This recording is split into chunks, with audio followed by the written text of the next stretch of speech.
아픔을 느끼기까지 사랑하면 아픔은 사라지고 사랑만 남는다라는 제목으로 말씀을 나누겠습니다. 3주 만에 이 강단에 서는 것 같아요. 안식월을 보내고 돌아온 제게 우리 성도님들이 반갑게 인사해 주셨습니다. 목사님 푹 쉬고 오셨죠? 잘 쉬고 오셨죠? 그럼 여러분 기본적으로 어떤 답변을 하게 됩니까? 덕분에 잘 지냈어요. 너무 행복했어요. 이렇게 얘기해야 되는데 제가 자꾸 이렇게 얘기하더라고요. 첫날부터 아팠어요. 일주일 내내 아팠어요. 그러니까 그런 제가 너무 당혹스러운 거예요. 내가 왜 이렇게 자동적으로 말하고 있지?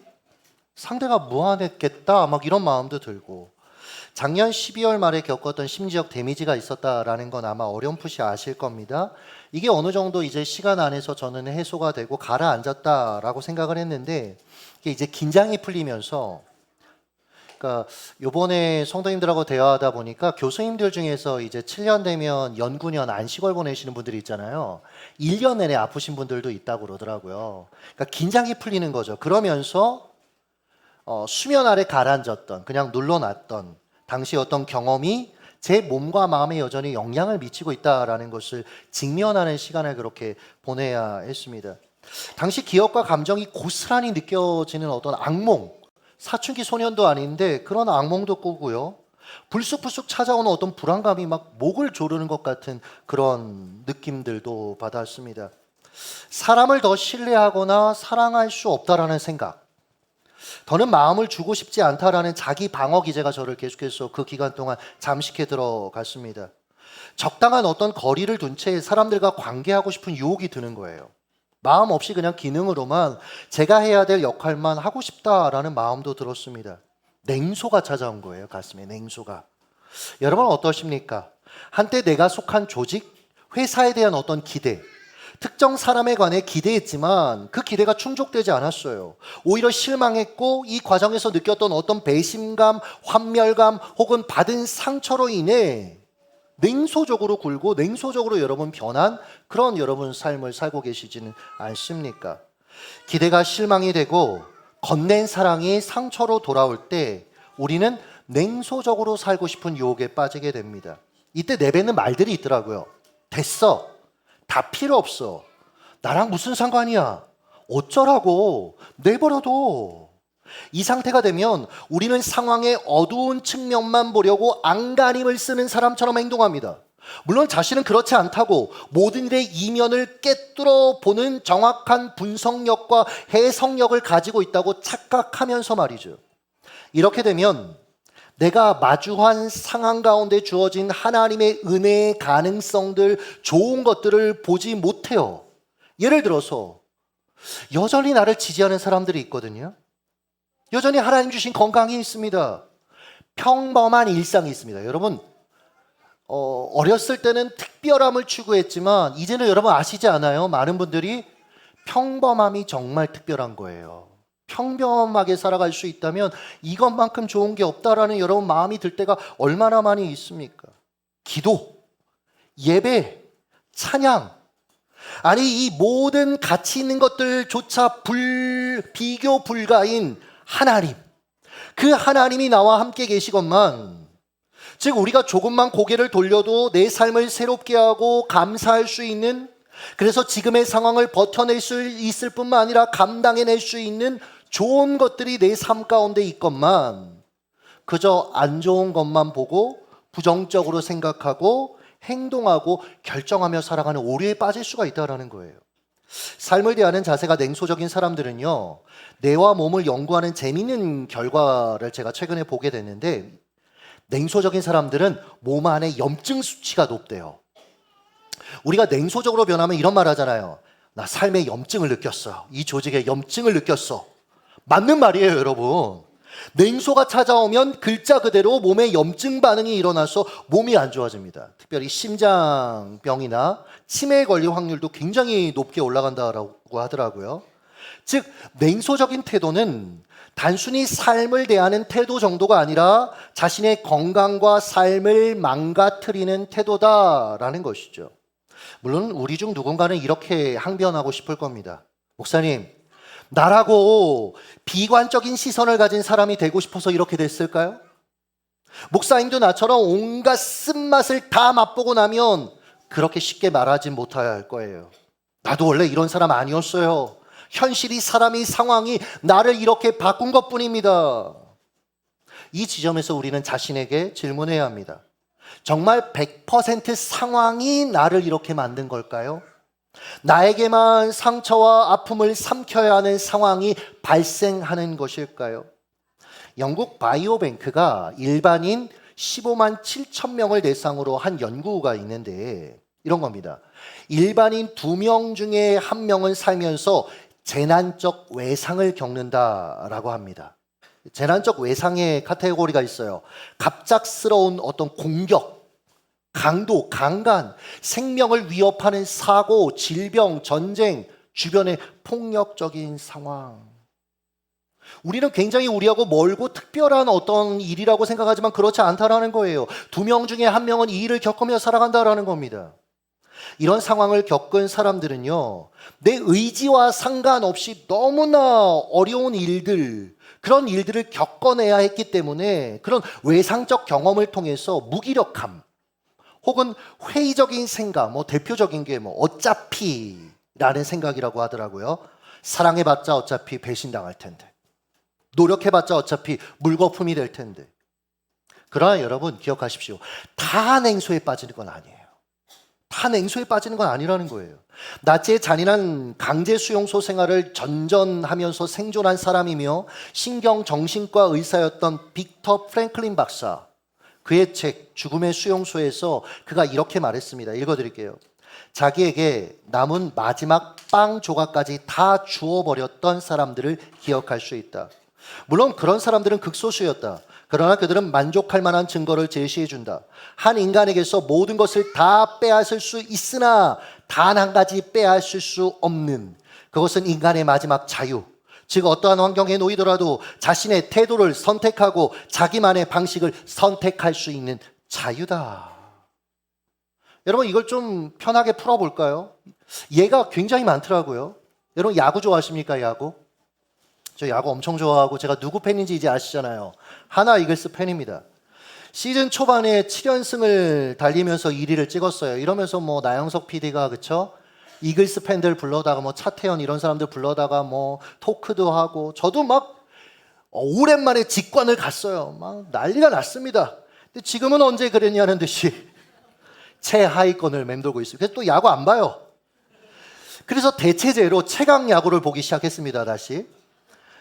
트라이아웃에 하나 필승조 출신 은퇴 선수 이 김진영이 출연을 했습니다. 이 친구가 고등학교 졸업하고 나서 120만 달러를 받고 메이저리그에 도전할 정도로 굉장히 잘 나갔던 실력 있는 선수였습니다. 물론 부친의 병 그리고 팔꿈치 부상으로 마이너리그를 전전하다가 결국 국내로 복귀하게 돼요.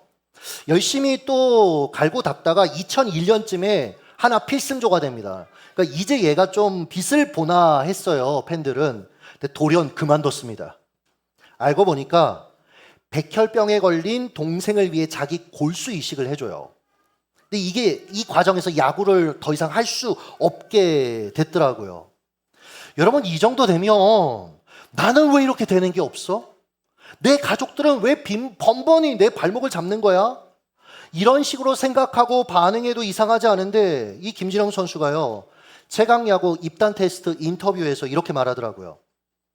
자기로 인해 형 야구 인생이 끝났다고 생각하는 그 동생이 형이 다시 공 던지는 모습을 보면서 다시 살아갈 힘을 얻지 않을까 해서 도전하게 되었습니다. 순간 그 어떤 짜릿한 경기 또 승리를 선사했던 스타 플레이어가 주었던 어떤 감동보다 이 무명에 실패했다고 보이는 이 김진영 선수의 삶이 전해주는 감동이 제게는 훨씬 크게 다가오더라고요. 여전히 여운이 돼요. 여러분 보세요. 똑같은 상황도 우리가 어떻게 반응하고 선택하느냐에 따라서 전혀 다른 결과와 반응을 만들어낼 수 있다는 거예요. 저 역시 여러분 이렇게 살고 싶었습니다. 마음 다해 사랑하고 신뢰하면서 관계하고 싶었어요. 원치 않았지만 겪어야 했던 그 상처를 진주로 바꿔내고 싶은 마음이 너무 컸습니다, 제 안에. 그래서 안식을 돌아오고 나서 그 짧은 한 주 동안 몸부림쳤습니다. 다시 성경을 펼쳐 들었습니다. 예수님의 삶을 묵상했어요. 그 과정 속에서 해결해야 될 두 가지가 보이더라고요. 먼저 자기 정죄의 시선을 해소해야 했습니다. 안식을 떠나기 직전에 저한테 큰 데미지를 준 분을 마주쳤어요. 저를 음해한 분을 마주쳤어요. 순간 몸이 굳는 거예요. 사고가 정지되는 거예요. 이게 트라우마를 겪은 분들이 겪는 모습인데 학문적으로 개념적으로 알고 있었지 제가 그렇게 반응하는 거예요. 어린 아이 같더라고요, 제가.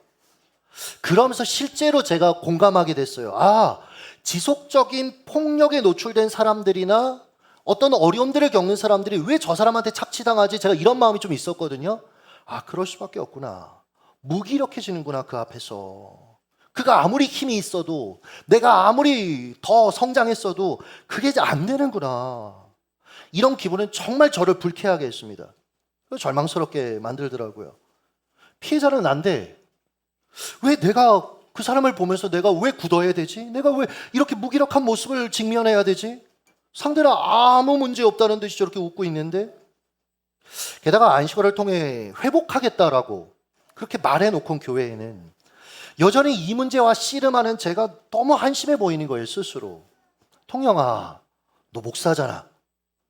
너 여기저기 다니면서 회복에 대해서 얘기하잖아.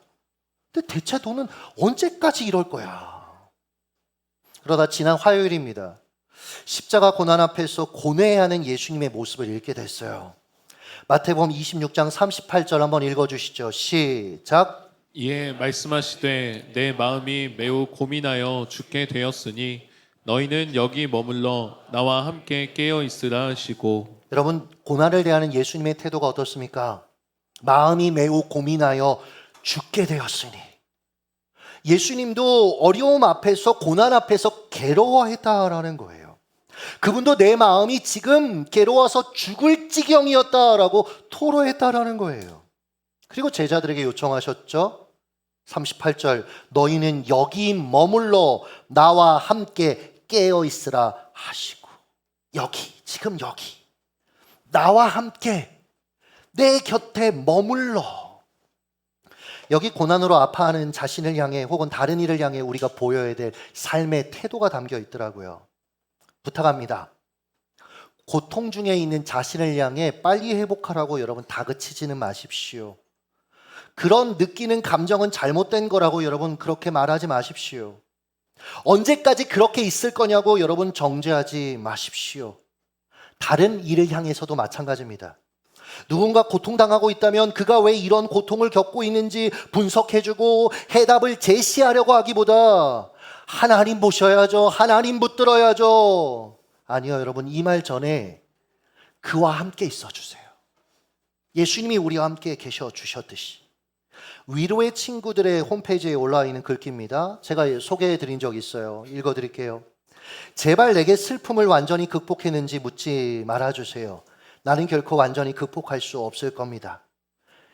이 문장이 가슴 속에 해석되고 이해되면 이제는 인생을 조금 순진하지 않게 깊이 있게 볼 수 있는 겁니다. 제발 그가 지금 있는 곳이 여기보다 낫다라고 말하지 마세요. 우리가 장례식장에서 사랑하는 가족을 먼저 떠나보낸 이들에게 쉽게 하는 말 아닙니까? 내 곁에 없는 것이 문제니까요. 제발 더 이상 그가 아프지 않으니 됐다고 말하지 마세요. 왜 그 애가 고통받아야 했는지 아직도 이해할 수 없답니다. 제발 내가 느끼는 것을 당신도 알고 있다고 말하지 마세요. 당신 또한 아이를 잃었다면 모를까요? 제발 버티고 계속 살아가라고 말하지 마세요. 이렇게 버티고 있잖아요. 제발 좀 나아졌냐고 묻지 마세요. 상실의 아픔은 사라지는 것이 아니잖아요. 제발 하나님은 실수를 범하지 않으신다고 말하지 마세요. 그분이 일부러 이렇게 하셨다는 뜻인가요? 제발 적어도 그와 함께 34년을 살지 않았느냐고 위로하지 마세요. 당신은 당신의 그 아이와 그 아이가 몇 살에 죽어야 한다는 건가요? 제발 신은 인간에게 견딜 만큼의 형벌만 내린다고 말하지 마세요. 인내력의 정도를 누가 결정하나요? 제발 당신의 마음이 아프다고만 말해주세요. 제발 그 아이를 기억하고 있다고만 말해주세요. 진실로 기억하고 있다면요. 제발 내가 말하고 싶을 때 그 말을 들어주세요. 그리고 제발 내가 울어야 한다면 울도록 내버려 주세요. 우리가 여러분, 저는 목사로 살면서, 아빠로 살면서, 엄마로 살면서, 상급자로 살면서, 리더로 살면서 어떤 포지션에서 우리가 살아가면서 이렇게 느끼면 안 돼. 이러면 안 돼. 의연하셔야죠. 지금 이 순간에도 의연하셔야죠. 돌파하셔야죠. 그러면서 여러분, 우리가 버티며 살아오면서 누적된 그 수많은 감정들, 그래서 얘기하고 있는 거예요. 제발 그렇게 말하지 마세요. 지난 화요일 묵상 때 이 글을 나눴는데 우리 교회 한 집사님이 그러시더라고요. 회사가 파산해서 고통 중에 있는 한 회사 대표를 만나야 하는데 목사님, 제가 어떻게 그를 대해야 될지 지혜를 얻었습니다. 물론 우리는 여러분 여기서 한 걸음 더 나아가야 됩니다. 한 걸음 더 나아가야 돼요. 그리고 알고 계십니다. 예수님처럼요, 나를 위해 그를 위해 기도하는 자리에 서야 합니다. 반드시. 그 시간이 끝나면 우리는 기도의 자리를 찾아야 합니다. 그때가 언제가 될지 모르지만 하나님 앞에 서야 한다라는 것입니다. 39절 읽습니다. 시작. 조금 나아가사 얼굴을 땅에 대시고 엎드려 기도하여 이르시되. 예수님은 이 기도의 과정을 통해서 흔들리는 믿음, 그 마음을 바로 잡으셨습니다. 그래서 여러분, 우리가 이 과정을 다 알지는 못하지만 그 기도를 마치신 후에 제자들에게 뭐라고 말씀하셨습니까? 46절 읽습니다. 시작. 일어나라, 함께 가자. 보라, 나를 파는 자가 가까이 왔느니라. 이 모든 과정 속에 여러분, 이건 우리가 성경을 통해서 짧게 길어봐야 1분 정도를 읽는 거기 때문에 그냥 넘어가지만 한 인생에 대입해 보면 얼마나 많은 과정들이 여러분 그 안에 있었겠습니까? 그 내면에 있었겠습니까? 그리고 나서는 주님께서요 다시 일어나십니다. 그리고 그 십자가 고통이라는 고난을 감당하기로 결심하셨고요, 냉혹한 현실을 마주할 용기도 내셨습니다. 그리고 묵묵히 침묵하며 그 고난의 과정을 감당하셨음을 저와 여러분이 알고 있지 않습니까? 보세요. 고난을 대하는, 궁극적으로는 그 고난을 대하는 예수님의 태도는 회피가 아니라 정면 돌파였습니다. 5천 명을 먹이신 기적의 능력을 발휘해서 십자가 고난을 피할 수 있는 그분이었지만 그렇게 하지 않으셨습니다. 그분은 그저 고난의 터널을 걸어가셨습니다. 이런 선택, 이런 태도야말로 고난과 악의 문제를 진정으로 해결하는 길이라고 여기셨기 때문에 그렇게 하셨다라는 거예요. 이 모습을 여러분의 삶에 적용해 보셨으면 좋겠습니다. 먼저 고난과 악한 현실 앞에서 마음이 동요하고 믿음이 흔들리는 것, 그건 여러분 어찌할 수 없는 거예요. 그건 주님도 그러셨다면 우리도 여러분 당연하게 그런 반응이 있을 수 있는 거예요. 다만 우리도 예수님처럼 결국은 기도의 자리, 그 기도를 통해서 고난을 직면할 용기와 담력을 얻을 수 있다는 거예요. 이 고난 중에 함께 계시는 하나님, 또한 안전한 관계 속에 나를 지지하는 그들과 함께 고난의 터널을 지나갈 수 있다는 거예요. 이게 끝이 아니라는 거예요, 여러분. 이 어둠의 터널이 여기서 끝이 아니라는 거예요. 밝은 빛이 결국 있다라는 거예요. 한편 제 안에 남아있는 억울함의 문제도 다뤄야 했습니다. 한 목사님이 산책하면서 이렇게 지나가시다가 시커멓게 썩어있는 고목나무를 보면서 혼잣말을 했대요. 야, 너는 목회도 하지 않는데 왜 그렇게 속이 썩어 문드러졌냐. 저 역시 그랬어요.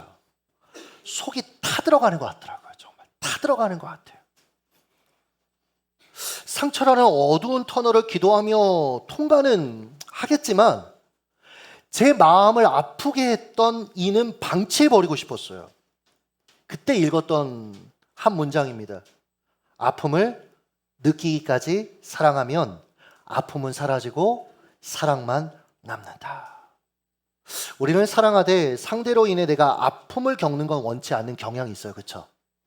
이렇게 연애하면서도 상대 때문에 그를 사랑하니까 그를 통해서 좋은 것들을 누리고 싶지 아픈 거 너무 힘들잖아요. 그리고 원치 않잖아요. 자녀를 키우면서도 마찬가지고 부모님을 사랑하면서도 마찬가지고. 그가 내뱉은 쓴물을 마실 때면 막 억울해요. 그리고 화도 나요. 그래서 내가 아픈 만큼 말로 행동으로 돌려주고 싶을 때가 얼마나 많습니까?